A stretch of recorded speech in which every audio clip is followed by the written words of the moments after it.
தமிழ்நாடு மருந்து வணிகர்கள் சங்கத்தின் மாநில மாநாடு கூட்டம் கோவை காந்திபுரம் பகுதியில் நடைபெற்றது. கூட்டத்தில் தமிழகத்திலிருந்து 1000க்கும் மேற்பட்ட உறுப்பினர்கள் கலந்து கொண்டனர். இதில் தமிழ்நாடு மருத்துவ வணிகர்கள் சங்கத்தின் தலைவர் மனோகரன், பொதுச் செயலாளர் செல்வன், பொருளாளர் ரமேஷ் ஆகியோர் முன்னிலையில் ஆலோசனை கூட்டம் நடைபெற்றது. கூட்டத்தில் பொதுமக்களுக்கு குறைந்த விலையில் மருந்துகள் கிடைப்பதற்கு மத்திய அரசு முன்வர வேண்டும். ஒரே மூலக்கூறுகள் அடங்கிய மருந்து பொருட்கள் ஒரே விலையில் கிடைக்க மத்திய அரசு ஆணை பிறப்பிக்க வேண்டும். சட்டவிரோதமாக நடைபெறும் ஆன்லைன் மருந்துகள் விற்பனை செய்வதை மத்திய அரசு உடனடியாக தடை செய்ய வேண்டும். OTC மருந்துகள் மளிகை கடை மற்றும் பெட்டி கடைகளில் விற்பனை செய்ய அனுமதி அளிக்க மத்திய அரசின் முயற்சிக்கிறது.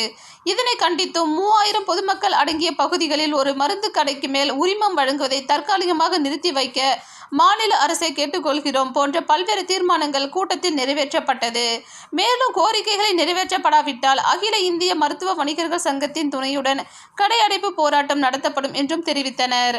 இதில் தலைவர் மனோகரன், செயலாளர் KK செல்வம், பொருளாளர் SA ரமேஷ் மற்றும் கோவை மாவட்ட மருந்து வணிகர்கள் சங்கத்தின் தலைவர் PP செல்வம், செயலாளர் திருநாவுக்கரசு, பொருளாளர் ராமச்சந்திரன் மற்றும் மாமன்ற உறுப்பினர் அழகு ஜெயபாலன், மருந்து வணிகர்கள் உறுப்பினர்கள் பலர் கலந்து கொண்டனர்.